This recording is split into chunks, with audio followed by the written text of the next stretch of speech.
मुरादाबाद जिला समाजवादी पार्टी कार्यालय पर चौधरी चरण सिंह की जयंती मनाई गई। इस मौके पर जिला अध्यक्ष जयवीर सिंह यादव, हाजी नासिर कुरैशी, बेल्लारी विधायक हाजी फहीम इरफान, अख्तर हुसैन, बाबर खान, तालिब अंसारी, विनोद, विमल, सरवर मिश्रा, फहीम मंसूरी आदि मौजूद रहे। समाजवादी कार्यकर्ता हाजी मन्नू कुरैशी बड़ी तादाद में समाजवादी पार्टी कार्यकर्ता मौजूद रहे। तहलका हिंद के लिए आफ्ताब अली की खास रिपोर्ट। लेकिन आज इन बातों को करते हुए किसान भाई आज रोड पे बैठे हुए हैं, जिनका इतना नुकसान हो चुका है, कितनी हत्याएं, उनकी मौत नहीं हुई, उनकी हत्याएं हुई हैं। सरकार ने सुनियोजित तरीके से, पहले संख्या 11 थी, अब शायद 25 हो चुकी है। और कल का आपने देखा मुरादाबाद में क्या हाल हुआ, तो उसके बाद अगर हम ज़्यादा बातें भाषणबाजी में कहें, उससे ज़्यादा हम उनका साथ दें, रोडों पे हैं, उनके सुख दुख को बांटे, उनके साथ उनके साथ तो बैठ लो, आ जाओ। क्या हम वो कर सकते हैं, उनके आंदोलन में उनका साथ दे पाए। रही बात 25 तारीख के गांव में चौपाल लगा, विधायक जी के नेतृत्व हमें बता दीजिएगा। हमारी रुला दी। मैं चाहूँगा कि हमारे साहब तशरीफ लाए और दो शब्द आइए देखिए।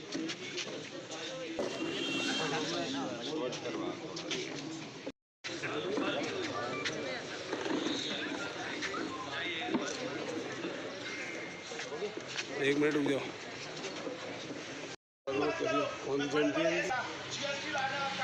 हम खड़े इस वक्त सिविल लाइन के समाजवादी पार्टी के जिला कार्यालय पर। जी हाँ, चौधरी चरण सिंह की जयंती यहाँ मनाई जा रही है। समाजवादी पार्टी के सभी कार्यकर्ता और नेता यहाँ मौजूद हैं। जयंती के मौके पर किसानों के संबंध में समाजवादी पार्टी के नेता और कार्यकर्ताओं ने जानकारी देते हुए बताया कि किसानों की समस्याओं का समाधान नहीं किया गया तो आगे और उग्र रूप ले सकते हैं किसान। मुरादाबाद में तहलका न्यूज़ के लिए अपने सहयोगी आफ्ताब अली के साथ कौसर अली, मुरादाबाद।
कार्यक्रम को चलते हुए काफ़ी देर हो गई और समाजवादी पार्टी के तमाम लीडरान और कार्यकर्ताओं ने अपनी बात रखी और सभी ने एक ही बात कही कि आज पूर्व प्रधानमंत्री चरण सिंह जी की आज जयंती है।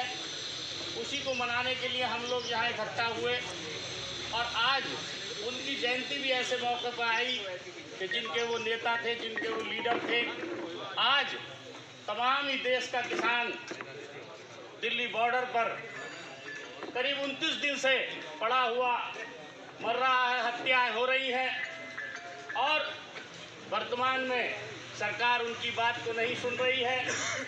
तो साथियों, सभी वक्ताओं ने यहाँ पर अपनी अपनी बात रखी और एक बात कही कि वो किसानों के नेता थे, लेकिन वो किसानों के नेता ही नहीं, वो गरीबों के, दबों के, कुचलों के, दलितों के, अल्पसंख्यकों के, वो सभी हर एक उस गरीब के, मजबूर के नेता थे।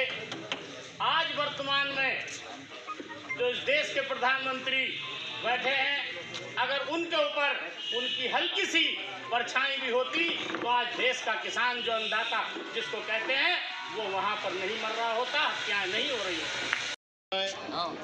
गरीब मजलूमों के साथ उत्पीड़न हो रहा है और ये उत्पीड़न ज़्यादा दिन चलने वाला नहीं है और हमें भी आज यहाँ से एक संकल्प लेकर जाना चाहिए।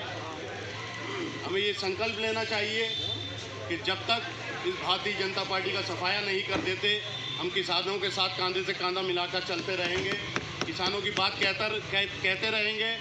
किसानों का आज जो ये सरकार बिल लेकर आई है, ये जब तक इन्हें वापसी नहीं करा देते, हम लड़ाई लड़ते रहेंगे, चाहे हमें सड़कों पे बैठना पड़े, धरनों पर बैठना पड़े। और हमें ये दिखा देना है कि समाजवादी पार्टी का कार्यकर्ता जब तक अपनी बात मनवा नहीं लेता, जब तक जो है पीछे हटने वाला नहीं है। हम सिंह साहब समझें, क्योंकि अब वो हमारे बीच में नहीं हैं। अब उनके सिद्धांत और उनकी बातें सभी ने बहुत अच्छे तरीके से बता दी। अब हम लोगों को बस ये समझना है कि उनको फॉलो करते हुए, अपने अखिलेश यादव जी को चरण सिंह समझते हुए 25 तारीख को जो आगाज़ होगा उसमें अंजाम की तरफ बदल दो और तख्त और ताज दोनों बदल दो और अपनी सरकार बना लो। जो लौह पुरुष कहलाते थे उनको खराज अकीदत पेश कर। और अजीम नेता मैंने क्यों कहा, वीके सिंह साहब हिंदुस्तान के प्रधानमंत्री जवाहरलाल जी से लेकर अब तक बहुत बने। अजीम नेता यूं हैं कि जब हिंदुस्तान में कृषि मंत्री थे, आप जानकार आदमी हैं, मैंने आपके अल्फाजों से सुना, पूरे हिंदुस्तान में जितने कृषि मंत्री थे सूबे में, कोई हिम्मत नहीं कर रहा था जिम्मेदारों को जब्त करने की। चौधरी साहब पटेल जी के ग्रुप में थे, भैया ज़रा सामने से बात, ये सब आ जाओ। कृषि कानून की बात है तो पटेल जी ने कि आप हिम्मत कर दो। तब जब उत्तर प्रदेश के कृषि मंत्री थे चौधरी साहब, जो हमारे देहातों में काश्तकार नहीं कहलाता था, बदवा मजदूर कहलाता था, चौधरी साहब ने कृषि कानून। क्या कहना चाहेंगे, क्या प्रोग्राम था आज? देखिए, आज भारत के पूर्व प्रधानमंत्री चौधरी चरण सिंह जी की जयंती मनाई गई है समाजवादी पार्टी कार्यालय पर। तो आज हमारे सभी यहाँ पर विधायक, हमारे महामंत्री इकबाल इंजीनियर साहब और सब समाजवादी पार्टी के साथी यहाँ उपस्थित हैं। और हमने भारत के पूर्व प्रधानमंत्री चौधरी चरण सिंह, जो किसानों के मसीहा थे, किसानों के नेता थे, अगड़े पिछड़ों के नेता थे, उन्होंने हमेशा किसानों की लड़ाई लड़ी है, उनकी जयंती मना रहे थे। और सभी समाजवादी पार्टी पूरे उत्तर प्रदेश के अंदर पार्टी कार्यालय पर आज भव्य आयोजन के साथ समाजवादी कार्यकर्ताओं ने माननीय पूर्व प्रधानमंत्री स्वर्गीय चौधरी चरण सिंह जी की जयंती मनाई।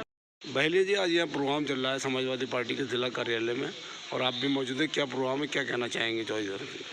देखिए, आज जो हमारे देश के पूर्व प्रधानमंत्री थे, उनका आज हम लोगों ने, सभी लोगों ने उनका जो है जन्मदिन बड़े धूमधाम से मनाया है। और समाजवादी पार्टी एक वो पार्टी है कि चरण सिंह जो हमारे पूर्व प्रधानमंत्री रहे और उनकी विचारधाराओं को अगर हर आदमी अपने जीवन में उतार ले तो मेरा मानना है कि इस देश के अंदर में कोई किसी प्रकार की कोई परेशानी नहीं होगी। लेकिन आज बड़े शर्म से कहना पड़ रहा है कि आज जो देश की हालत है इतनी नाजुक है कि आप देख रहे हैं कि दिल्ली के अंदर में आज कम से कम किसान भाई कम से कम 15 से 25 लोगों की यानी हत्या हो चुकी है। और वो रीज़न ये है, ये गूंगी और ये बहरी सरकार जो है, ये जो नई नई कानून ला रही है। हम ये पूछना चाहते हैं बीजेपी सरकार के लोगों से, उनकी नीतियों से, कि किसान आज रोड के ऊपर में भटक रहा है और रोड पे ऐसी ठंड में कि जो आप कोहरा देख रहे होंगे, ऐसे कोहरे में बुजुर्ग लोग, नौजवान, माता, बहनें सारे के सारे रोडों पे पड़े हैं। ये गूंगी बहरी सरकार उनकी सुध नहीं ले रही, इससे दुर्भाग्य की क्या बात है। दूसरी बात ये है कि जो धरती का सीना चीर के अगर कोई अनाज पैदा करता है तो वो किसान है। अगर भगवान के बाद में अगर किसी का अगर नाम लिया जाता है तो वो किसान का लिया जाता है। ये सरकार गूंगी बहरी ऐसी है कि किसानों की सुध नहीं ले रही है। आज बेरोजगारी चमन सिनेमा पे आ चुकी है। नौजवान आज रोडों पे भटक रहा है। किसान से लेके, मजदूर से लेकर के, व्यापारी से लेकर के इस बीजेपी सरकार ने पूरे देश को रुलाने का कार्य किया है। आने वाले समय में 2022 में समाजवादी पार्टी इनकी नीतियों का जवाब देगी। माननीय हमारे पूर्व मुख्यमंत्री माननीय अखिलेश यादव जी के जो निर्देश हैं, हम घर घर जा कर के, जनता के बीच में जा कर के हम समाजवादी के जो विचारधारा हैं, जो अखिलेश यादव जी ने जो कार्य उत्तर प्रदेश में किए हैं, हम घर घर पहुंचाने का काम करें। अच्छा, एक सवाल ये कि अभी आपने कहा हत्या हुई है किसानों की, तो हत्या किस उद्देश्य से मानते हैं, क्या है मामला? अगर ये हम ये कहना चाह रहे हैं कि जो आज से 20 से 25 किसान लोग ठंड से मारे गए, अगर ये बीजेपी सरकार अगर उनकी सुध ले लेती तो मेरा मानना है कि उनकी हत्याएं नहीं होती।